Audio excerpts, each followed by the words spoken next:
Belakangan kinerja dua saham emiten rokok terbesar di bursa kembali tertekan setelah sempat bangkit pada awal tahun. Masuk dalam sektor konsumer, emiten industri rokok GGRM dan HMSP ini memiliki bobotnya yang cukup besar terhadap IHSG. Kira-kira seperti apa kinerja GGRM dan HMSP saat ini?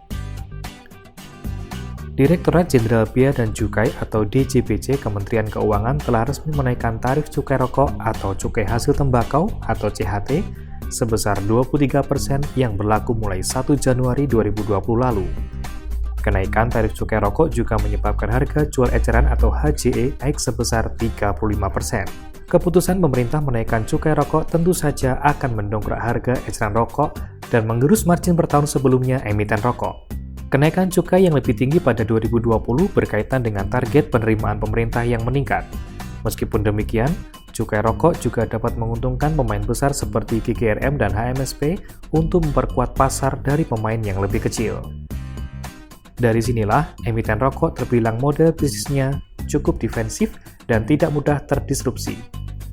Namun, emiten rokok tergolong lebih sensitif dalam merespon berbagai kebijakan yang diterapkan oleh pemerintah yang tentunya akan berpotensi mempengaruhi laba perusahaan.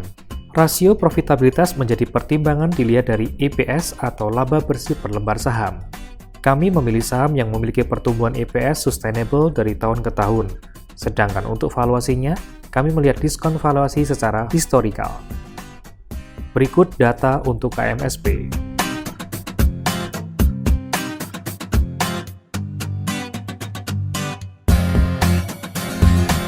Dan ini adalah data untuk GGRM.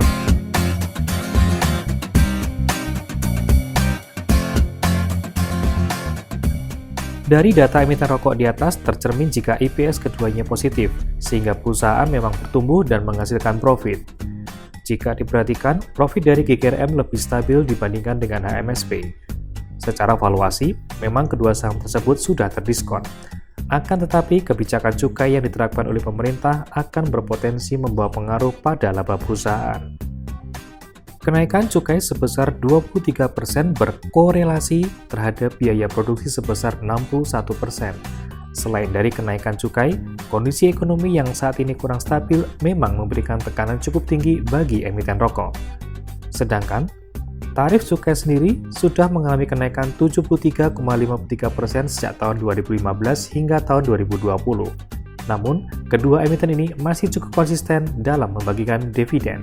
Jika Anda belum mengoleksi saham ini, saat ini kami belum merekomendasikan kedua saham ini baik untuk investasi maupun trading. Namun, jika Anda masih mengoleksi saham ini sebagai saham investasi, maka hold saja dulu sembari menunggu kondisi membaik dan harga mulai mengalami kenaikan. Ingin tahu lebih dalam tentang saham apa saja untuk investasi di tengah penurunan IHSG saat ini? Temukan solusinya hanya di EM-Trade. EM-Trade adalah aplikasi yang membantu Anda beli jual saham apa, di harga berapa banyak boleh beli, manajemen risiko, dan bisa tanya-tanya sepuasnya. Daftar sekarang di emtrade.id. Salam profit!